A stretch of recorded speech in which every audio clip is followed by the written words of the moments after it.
Eu quero convidar a abrirmos nossas Bíblias no livro de Miqueias, profeta menor. E aí, você vai abrir a sua Bíblia, mas vai acompanhar a leitura que vai ficar aqui na transparência, porque eu vou ler o texto em uma versão um pouco diferente que é a NVI, e ela vai ser transmitida aqui no fundo, mas você pode acompanhar durante o nosso estudo na sua Bíblia. Ah, não? É porque eu ia preparar, mas não tem problema. Se não tem, vai. Tá. Então, vocês acompanham aqui no fundo, mantenha a Bíblia aberta, a gente vai recorrer ao texto, e o fato de ter uma pequena diferença não vai atrapalhar a sua compreensão do mesmo, tá bom? Mas a linguagem da NVI, principalmente para os profetas, ela tem um acesso um pouco melhor à compreensão do texto. Então, a gente vai usar dela. Miqueias, capítulo 3, todo esse capítulo, tá bom? Miqueias, capítulo de número 3. Pronto, está aí no fundo. Vamos ler? Presta bem atenção na leitura da palavra do Senhor, porque de fato é ela que haverá de falar a cada um de nós. Então eu disse: ouçam vocês que são chefes de Jacó, governantes da nação de Israel. Vocês deveriam conhecer a justiça, mas odeiam o bem e amam o mal. Arrancam a pele do meu povo e a carne dos seus ossos. Aqueles que comem a carne do meu povo arrancam a sua pele e despedaçam os seus ossos e os cortam como se fosse carne para a panela. Um dia clamarão ao Senhor, mas Ele não lhes responderá. Naquele tempo Ele esconderá deles o rosto por causa do mal que eles têm feito. Assim diz o Senhor aos profetas que fazem o meu povo desviar-se e que, quando lhes dão o que mastigar, proclamam paz, mas proclamam guerra santa contra quem não lhes enche a boca. Por tudo isso, a noite virá sobre vocês, noite sem visões, haverá trevas, sem adivinhações, o sol se porá e o dia se escurecerá para os profetas, os videntes envergonhados e os adivinhos constrangidos. Todos cobrirão o rosto, porque não haverá resposta da parte de Deus. Mas quanto a mim, graças ao poder do Espírito do Senhor, estou cheio de força e de justiça, para declarar a Jacó a sua transgressão e a Israel o seu pecado. Ouçam isso, vocês que são chefes da descendência de Jacó, governantes da nação de Israel, que detestam a justiça e pervertem tudo o que é justo, que constroem Sião com derramamento de sangue e Jerusalém com impiedade. Seus líderes julgam sob suborno, os seus sacerdotes ensinam visando lucro, e os seus profetas adivinham em troca de prata. E ainda se apoiam no Senhor, dizendo: o Senhor está no meio de nós, nenhuma desgraça nos acontecerá. Por isso, por causa de vocês, Sião será arada como um campo. Jerusalém se tornará um monte de entulho, e a colina do templo um matagal. Vamos orar ao Senhor. Esse é um texto que nos fala de juízo da parte de Deus, mas que também nos aponta o cuidado desse Senhor para com o seu povo e o zelo para com o seu nome. Então vamos pedir a Ele que nos dê clareza e nos ensine através da palavra agora lida. Pai Celestial, nós nos colocamos diante do Teu altar, ó Deus. Sabemos como de fato somos pequenos diante da grandeza de quem Tu és, ó Pai. Sabemos, ó Deus, como de fato somos pecadores, falhos, ó Deus, e a nossa caminhada por vezes nos aponta a grande dificuldade que temos em andar em retidão e em santidade diante do Senhor. Mas em todas essas circunstâncias, nós olhamos para o alto e vemos o Senhor. Vemos o Teu amor, vemos o Teu perdão, vemos o Teu cuidado, ó Pai. Vemos como de fato o Senhor não nos desampara, apesar de nós mesmos. E mesmo quando diante da Tua palavra vemos o Teu juízo, ainda ali encontramos um Deus que cuida, que não deixa de olhar pelo seu povo, que não deixa de curar as suas mazelas e também lhes restaura. Que o Senhor fale a cada um dos nossos corações nessa noite e que saiamos daqui, ó Deus, cheios da Tua presença. É a nossa oração, em nome de Jesus. Amém. Bem, o texto que nós temos diante de nós nos fala aqui um pouquinho da história do povo de Israel, povo de Judá, durante um período, capítulo de número 1, versículo de número 1, em que governava no reino de Judá a dinastia, o que passou por todo o período do profeta Miqueias, de Jotão, Acás e Ezequias. Se você olhar, capítulo 1, verso 1, você tem lá o início que nos relata qual é o período em que Miqueias fala à nação, que ele fala ao povo. É também o período em que fala alguns outros profetas, como Isaías e Jeremias. Esses profetas mais ligados ao reinado falavam também e andavam pela aristocracia do povo de Israel. Mas Miqueias era um profeta mais do cotidiano, da vida do povo, assim como Amós também o foi, levantado do meio do povo e que falava mais diretamente àquelas pessoas. Qual o período que Miqueias escreve? Ele escreve por volta do ano 700 anos antes de Cristo.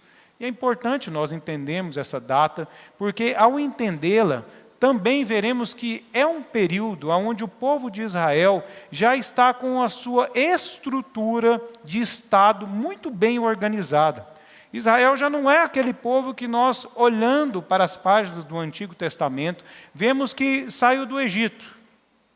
Um povo que não sabia ainda onde haveria de se instalar, mas tinha uma promessa de Deus da terra prometida, mas que ainda não sabiam como se, de fato, se estruturariam, como seria o governo, como se organizariam enquanto povo.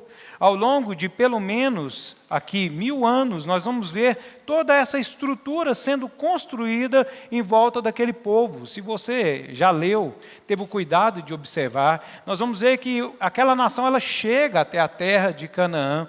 Eles vão conquistando alguns povos e um espaço de terra, como de fato Deus ali promete a eles, ao custo do castigo sobre a terra de Canaã, e a promessa de Deus trazendo o povo de Israel para aquele lugar. Eles têm o primeiro governo como juízes, e em seguida a dinastia, iniciada em Saul, mas a dinastia pretendida pelo Senhor em Davi. E muitos reinos se passam a partir de Davi.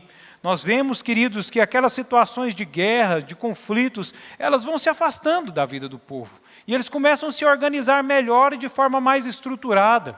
Tem um rei, tem uma economia, tem uma estrutura social, tem um governo, muito parecido com a estrutura que nós temos, com o povo que nós temos e com a maneira como de fato regemos a nossa nação.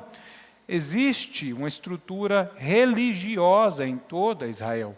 Existe o templo na cidade de Jerusalém. Quando nós lemos aqui, o reino já era dividido, não é? Temos Israel com as 10 tribos ao norte, Judá, uma tribo ao sul. Mas ainda assim, queridos, eram um só povo, falavam entre si. Em Israel havia a cidade de Samaria, que era onde se proferia o serviço ao Senhor. Em Judá, a cidade de Jerusalém, existia o serviço a Deus.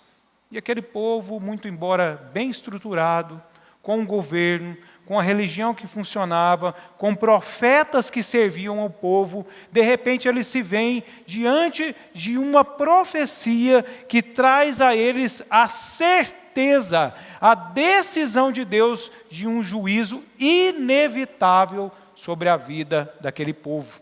Quando nós lemos no capítulo de número 2, e especialmente o capítulo 3, que é o nosso texto, destrinchando um pouco mais esse juízo, nós vemos que Deus está trazendo a condenação primeiro sobre o povo de Israel, as 10 tribos, dizendo que eles haveriam de passar pelo castigo da parte de Deus, seriam de todo aniquilados. Ao final do nosso capítulo de número 3, diz que, por isso, ou por causa da transgressão daquele povo, eles seriam tornados como um monte de entulho e a colina do templo como um matagal. Haveriam de ser completamente tomados, e nós que conhecemos a história, sabemos muito bem que foi isso que o povo assírio fez sobre a nação de Israel. As 10 tribos foram tomadas, e não somente foram tomadas e conquistadas, mas elas foram completamente dispersas. Ao passo que nas páginas do Novo Testamento, nós vemos que aquele povo já era absolutamente misturado por causa dessa forma de conquista. O povo de Judá também recebe a mesma sentença. Embora eles tivessem um governo que naquele momento era fiel ao Senhor, eles haveriam de passar por uma dinastia que afastaria as pessoas do convívio do Senhor e levaria eles ao juízo. O que o texto de Miqueias tem para ensinar para mim e para você? Queridos, ele nos aproxima da compreensão de sabemos o porquê, por vezes, muitas vezes, nós olhamos para um povo tão estruturado, para um país tão bem organizado, para as nossas vidas de forma tão boa, tão civilizada, e de repente passamos pelo juízo e nos questionamos o que pode nos levar ao castigo que vem de Deus, o que pode levar a uma punição tão severa, o que de fato leva Deus a trazer a condenação sobre um povo que estava organizado, mas que se vê diante de um juízo tão severo da parte de Deus e que por vezes também nos acomete ao longo da nossa caminhada. O livro de Miqueias nos ensina sobre como Deus deflagra, como Ele demonstra o pecado e como Ele faz isso para, de fato, manifestar o seu amor sobre a vida do seu povo. Eu quero, junto com os irmãos, pensarmos um pouquinho sobre esse Deus e sobre como, de fato, o pecado ele é alvo do juízo do Senhor para o nosso próprio bem. Eu quero primeiro tirar algumas conclusões que o texto nos aponta, para em seguida algumas aplicações sobre a vida da igreja. A primeira delas é que Deus, queridos, Ele condena toda a injustiça social. Todas as vezes que nós vemos ao longo da história uma nação, um povo do Senhor, tendo dentro da sua estrutura de vida um governo e um estilo de vida aonde não existe justiça, aonde existe desigualdade, também o Senhor se levanta contra esse povo. E é essa a realidade que nós vemos justamente no povo de Israel, quando no nosso texto. Veja ali no nosso texto, capítulo de número 3, os primeiros versos. Ouçam vocês, chefes de Jacó, governantes da nação de Israel. Vocês deveriam conhecer a justiça, mas odeiam o bem e amam o mal. E é uma comparação até difícil, porque o que o profeta vai dizer aqui, ele compara o canibalismo justamente com a atitude que os governantes estavam tendo com relação às pessoas que eram por eles liderados. Existia naquele tempo, queridos, uma forte corrupção, uma forte noção por parte daqueles líderes de oprimir aqueles a quem eles deveriam servir.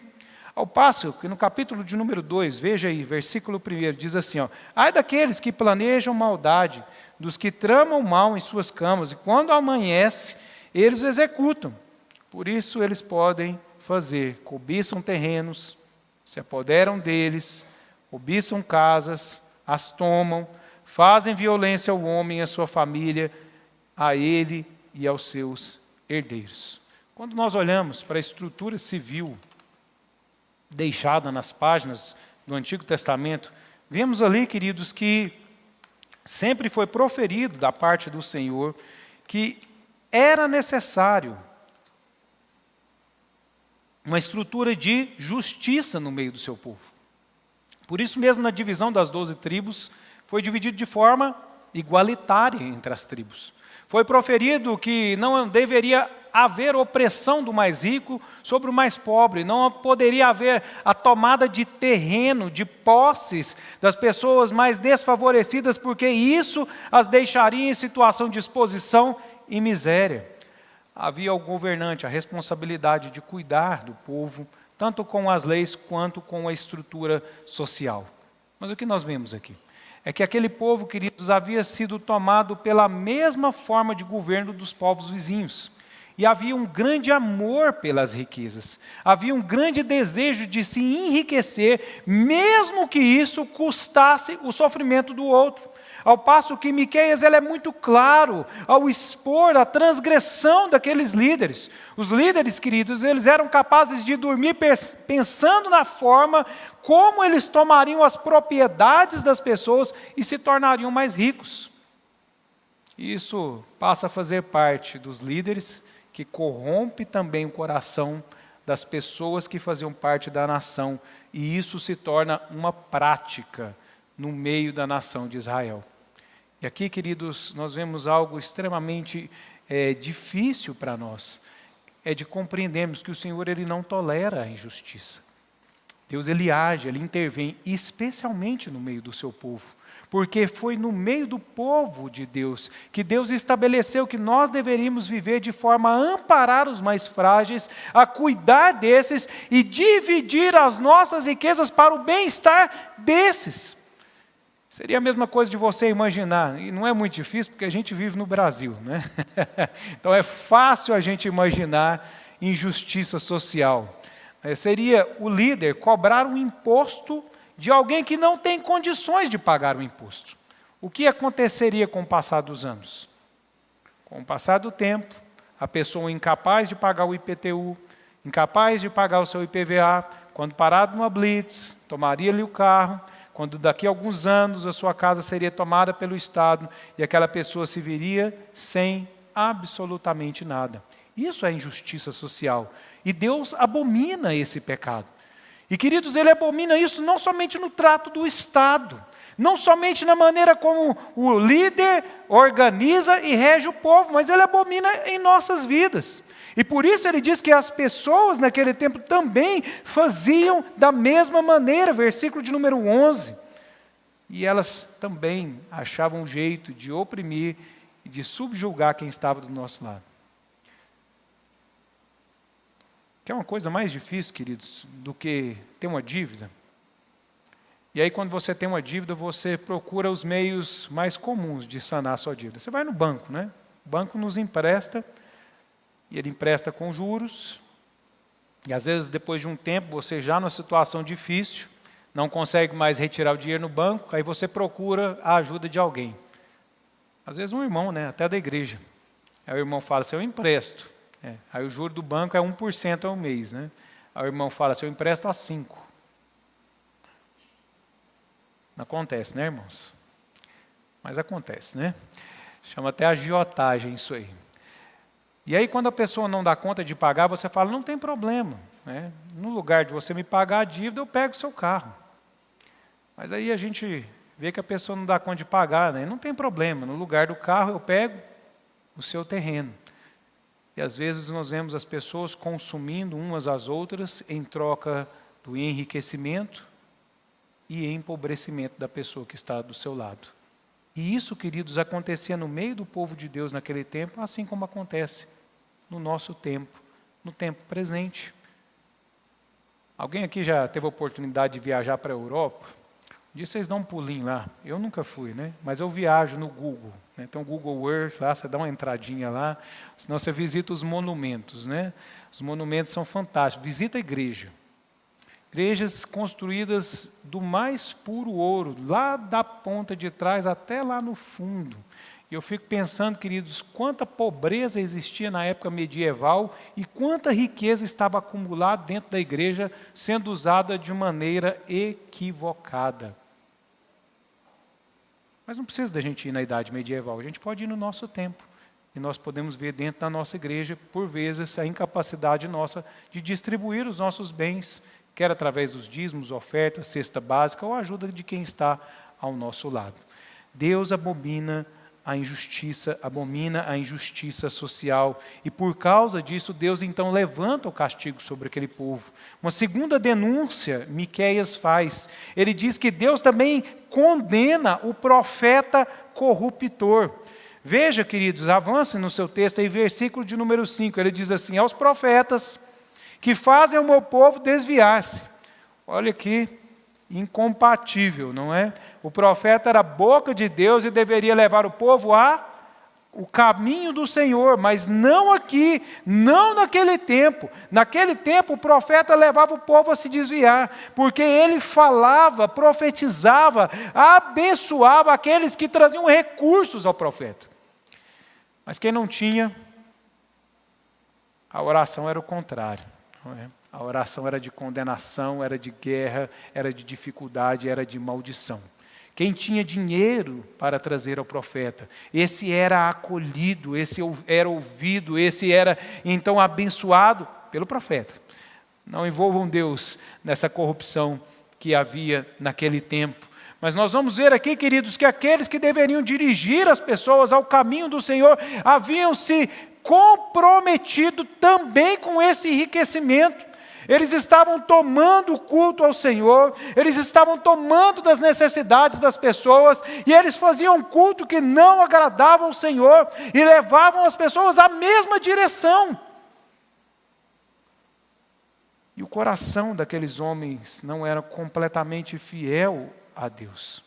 Ao passo que Miqueias diz que o Senhor não mais falaria aos profetas, não mais teriam visões, não mais poderiam falar em nome do Senhor, seriam envergonhados, verso 7, e constrangidos, porque Deus não os usaria como um instrumento para a sua obra e para falar a vida daquele povo. Aí a gente olha muito claramente para o nosso cenário no tempo presente, onde nós vemos, queridos, que pessoas, para recorrer à oração, para recorrer ao cuidado da igreja, também precisam estender a sua mão e dar em troca do cuidado que deveriam receber absolutamente de graça, porque de graça o Senhor nos serve. Queridos, Deus, Ele condena o profeta quando ele é corruptor do seu povo. Quando, devendo ensinar a palavra do Senhor, ensinam aquilo que lhes favorece e usam a palavra como pretexto diante de Deus e dos homens. E é interessante nós notarmos aqui, porque é nesse ponto que a gente consegue compreender aquelas palavras que Jesus diz lá na frente. Não é? Quando muitos chegarão diante do trono de Deus e falarão, não é? Em seu nome, oramos, pregamos a palavra, expulsamos demônios, e Deus dirá, não vos conheço. É isso, de fato, queridos, o cenário que existia em Israel e Judá naquele tempo. Havia um grande número de profetas, mas aqueles profetas não falavam do Senhor, assim como no tempo presente nós temos por vezes igrejas cheias de pessoas que adulam o coração daqueles que estão ali, mas não pregam a palavra. Não falam do juízo de Deus contra o pecado, não expõem as Escrituras, porque não estamos aqui, queridos, para agradar uns aos outros, mas para agradar ao Senhor, e agradando a Deus, certamente, haveremos de ser consolados e enriquecidos. Quando há no meio do povo de Deus uma profecia e uma palavra que não honra e não é fiel ao Senhor, Deus também derrama do seu castigo. E a terceira e a última palavra que o profeta traz como condenação àquele povo é que havia misticismo e uma falsa sensação de segurança daquele povo. Avance um pouquinho a sua Bíblia e você vai ver o que eu estou dizendo lá no finalzinho, versículo de número 11. Diz assim: seus líderes julgam sob suborno, seus sacerdotes ensinam visando lucro, seus profetas adivinham em troca de prata, e ainda se apoiam no Senhor, dizendo: o Senhor está no meio de nós, nenhuma desgraça nos acontecerá. Havia muito misticismo naquele tempo, queridos. E qual era o misticismo? Jerusalém estava no meio do povo de Judá, era a cidade santa. O tabernáculo de Deus, o templo de Deus, perdão, havia sido edificado, e eles tinham a confiança de que, porque estavam ali no centro daquele lugar que Deus estava presente, que era o seu templo, eles jamais seriam agredidos. Nação nenhuma viria até eles, não lhes tomariam a terra, as posses, não lhes fariam guerra. Havia muito misticismo naquele povo, porque eles criam que no meio deles estavam os profetas. O Deus das Escrituras, o Deus verdadeiro estava no meio deles, mas ele somente servia como proteção. Mas eles não o serviam, porque o seu coração estava de todo corrompido ao mal. Queridos, havia na parte daquele povo uma falsa sensação de segurança, porque eles se apoiavam não na justiça, não na retidão, não em fazer aquilo que agrada ao Senhor, mas eles agiam pela sua própria maneira e crendo nesses artifícios como uma fonte de segurança para a sua vida. É interessante, não é? Porque, por vezes, nós vemos esse mesmo misticismo presente em nossas vidas. Nós imaginamos, queridos, que ao fato de somente virmos à igreja, quem sabe no domingo, quem sabe nós termos na nossa casa uma Bíblia aberta, quem sabe carregarmos um crucifixo pendurado no nosso pescoço, isso é suficiente para nos trazer a proteção da parte de Deus. Mas a palavra do Senhor nos ensina, queridos, que não são essas coisas que agradam ao Senhor. Mas o que agrada a Deus são veredas retas e um caminho que serve ao Senhor. Capítulo 2, versículo de número 7 diz assim: é isso que está sendo falado, o Espírito do Senhor perdeu a paciência, é assim que ele age. As minhas palavras fazem bem àqueles cujos caminhos são retos. Mas Deus castiga aqueles que andam fora da palavra do Senhor. Queridos, a nossa proteção está em andar no caminho do Senhor. A nossa proteção está em servirmos a Deus. A nossa proteção está em cumprir a palavra do Senhor. É isso que nos garante o favor, o cuidado do Senhor. Por vezes, queridos, existe em muitos dos nossos corações um misticismo de imaginar que poder ter essas circunstâncias ao nosso redor é que nos protegerão de qualquer mal. Estava conversando com uma colega minha, achei interessante, ela viajou para o Egito, fez aquela peregrinação que o pessoal faz, que é aquela viagem santa, passa por Israel, passa pelas cidades onde Jesus nasceu, passa ali pelo lugar onde Jesus foi sepultado, e ela estava me contando, era mês de julho, estava absurdamente cheio, todo o caminho da peregrinação. E eu achei muito interessante porque ela, não sendo cristã, ela me falou assim que foi batizada no Jordão. Eu falei, nossa, que bom, né? Você ouviu a palavra do Senhor, conheceu a Cristo. Ela, não, eu só senti vontade. Eu vi todo mundo entrando, né? E eu senti que era o meu momento, né? E entrou, foi batizada, mas a vida dela segue. Ela não conhece a Cristo, não o conheceu, e disse que também não tem vontade de fazê-lo. E por vezes, queridos, esse é o retrato da nossa sociedade. Por vezes, esse é o retrato nosso. Às vezes, queridos, de poder conduzir uma pessoa ao misticismo ao invés de conduzir a pessoa a Deus. Conhecem o misticismo, mas não conhecem ao Senhor e não conhecem ao Deus que abençoa. O que nós podemos ver aqui, queridos, é que, embora aquela nação estivesse muito bem estruturada, fosse uma nação com bom governo, com estrutura econômica, fosse uma nação que existia com os serviços religiosos, era uma nação que estava destruída por dentro. Era uma nação que não conhecia a Deus. Era uma nação que tomava o seu povo como o seu próprio instrumento de edificação. A palavra não agradava aquele povo. A palavra não enchia o seu coração.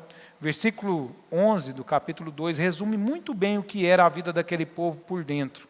Diz assim: se um mentiroso, enganador vier e disser, eu pregarei para vocês fartura de vinho e de bebida fermentada, esse será o profeta desse povo. Eles estavam interessados em alegrar o seu coração, mas não queriam conhecer o Senhor. A aparência, de fato, era bela, mas o interior deles estava completamente corrompido. E por isso Deus derrama sobre eles o seu juízo. Era 700 anos antes de Cristo. E se você continua avançando na leitura do livro de Miqueias, você vai ver que Deus está preparando aquele povo para receber o Messias. Cristo haveria de vir no meio daquele povo. E o fato, queridos, de Deus derramar a sua justiça, o seu juízo, muito embora muitos de nós pensemos que essa é uma atitude drástica e severa do Senhor, revela para nós que é Deus que nos ama, que é um Deus que cuida de nós. E aqui, queridos, temos algumas aplicações importantes sobre o caráter de Deus. Primeiro, Deus não é negligente com o pecado. Deus, queridos, Ele não nos vê caminhando para o precipício e nos deixa ir adiante sem nos tomar pelas mãos e nos trazer de volta. Quando Deus nos vê em situação de pecado, queridos, ainda que seja difícil, Deus haverá de nos castigar para o nosso próprio bem. Para que nós não venhamos a perseguir esse pecado e venhamos a cair em ruína. Porque o pecado ele traz a destruição do homem. E Deus não quer isso para o seu povo. Um dia eu estava reunido com os colegas de infância. Lá pelos 11 ou 12 anos de idade, a gente estava lá nas traquinagens da infância. Né? Aí teve um colega que chegou lá em casa com um sacão de bombom, não lembro se era sonho de valsa ou alguma coisa que era lá. Né? E aí chegou, a gente comeu um bocado de bombom lá, ele levou um tanto de coisa, foi para a casa dele, aí chegou na casa dele, ele ficou uma semana sem aparecer na turma. Né? Depois de uma semana ele apareceu. Né? Ele falou, rapaz, o que aconteceu? Ele falou, aquele dia eu levei o saco de bombom para casa. E aí era um tempo de pobreza, né? A gente não comprava muita coisa, né? O pai dele pegou ele e falou assim, onde você arrumou esse saco de bombom? Né? Aí ele falou assim, revelou, né? Pegou lá, escondido dentro do supermercado. Aí o pai dele primeiro deu uma coça nele, né? Daquelas boas e bem dadas da época. Aí depois ele fez o rapaz ir lá, pedir desculpa no supermercado, e o pai dele pagou o saco de bombom. E ele conta isso até hoje nas nossas rodinhas. Né? Hoje a gente ri um pouco, né? Mas na época foi muito dolorido e ele ficou uma semana dentro de casa. E eu me lembro bem, porque ele conta as palavras que o pai dele falava. Ele disse assim, eu vou fazer porque eu faço agora na infância. E vai doer menos do que o policial fazer com você o dia que você estiver mais velho e lá dentro da cadeia você sofrer a punição por causa do seu roubo. E às vezes, queridos, é isso que nós precisamos compreender do que Deus faz conosco quando Ele aplica o seu juízo. Ele aplica o juízo sobre o pecado, queridos, para que nós não venhamos a ter a condenação que nos leva à perdição. Deus jamais deixará o seu povo em pecado, sabendo que isso haverá de trazer prejuízos para eles mesmos. E por isso Deus diz, eu levarei esse povo cativo, mas eu também os tirarei do cativeiro, eu trarei sobre eles esperança e eu renovarei o meu povo. A mesma palavra que associa juízo também traz sobre o povo esperança. Isso nos revela um segundo caráter da parte de Deus, é que Deus é um Deus de amor. Ele não é omisso ao pecado, ele disciplina porque ele ama. Porque se ele não amasse, queridos, ele nos deixaria perdidos e nesse caminho. Como de fato faz o diabo, inimigo das nossas almas, que não nos preocupa, não se preocupa, não é? Quando nós nos perdemos, de fato, quanto mais nos perdemos, mais alegre ele fica. Mas Deus não é assim. Deus ele trata o pecador para que ele de fato seja modificado. E finalmente isso revela que Deus tem para nós uma missão. Capítulo 4, eu gostaria que você olhasse para a sua Bíblia, diz assim, os primeiros versos desse capítulo. Nos últimos dias acontecerá, capítulo 4 de Miqueias, tá, irmãos? Que o monte do templo do Senhor será estabelecido como principal entre os montes e se elevará acima das colinas e os povos a ele acorrerão. Muitas nações virão dizendo, venham, subamos ao monte do Senhor, ao templo do Deus de Jacó, ele nos ensinará os seus caminhos, para que andemos nas suas veredas. Pois a lei virá de Sião, a palavra do Senhor de Jerusalém. Ele julgará entre muitos povos e resolverá contendas entre nações poderosas e distantes. Das suas espadas farão arados, das suas lanças foices. Nenhuma nação erguerá espada contra a outra e não aprenderão mais a guerra. Todo homem poderá sentar-se debaixo da sua videira e debaixo da sua figueira, e ninguém o incomodará, pois assim falou o Senhor dos Exércitos. Verso 5. Pois todas as nações andam, cada um em nome dos seus deuses, mas nós andaremos em nome do Senhor, o nosso Deus, para todo sempre. Deus tem uma missão para o povo dele. Qual é a missão? Eu e você temos a responsabilidade de levar o nome de Deus. E levando o nome de Deus, as pessoas haverão de conhecê-lo, serem salvas, para desfrutar dessas coisas que lemos aqui. Tempos de paz, tempos de gozo, tempos de salvação. Mas como eu e você poderemos pregar se estamos com uma vida absolutamente torta e transgressores da palavra do Senhor? Por isso Deus julga, porque Ele tem uma missão. E essa missão precisa ser executada por um povo santo, reto, eleito pelo Senhor. Então, queridos, mesmo no juízo, mesmo na dificuldade de sentir o julgamento do Senhor, compreendemos que Deus nos ama e faz isso para o nosso bem. Quando Miqueias profere a sentença sobre o povo de Israel e Judá, ele também profere vislumbrando o que Deus faria com aquele povo. Que eu e você, queridos, também tenhamos um coração disponível para quando diante da dificuldade e condenados em nossos pecados, podemos aprender que Deus tenha a nos ensinar e corrigir aonde temos falhado, para que o Senhor possa aplanar as nossas veredas e que tenhamos tempo de paz, de gozo e de sossego. Olá, que bom ter você por aqui. E aí, gostou do vídeo? Então não se esqueça de se inscrever no nosso canal, ativar o sininho para receber as notificações dos outros vídeos que virão, curtir esse vídeo e principalmente, é claro, compartilhar ele com as pessoas que você ama, para que elas também sejam edificadas e abençoadas por essa mensagem. Nos siga também nas outras redes sociais que estão aparecendo aí na sua tela, para você poder acompanhar melhor os nossos horários e as nossas programações. Tá bom? Que Deus abençoe sua vida e até o próximo vídeo.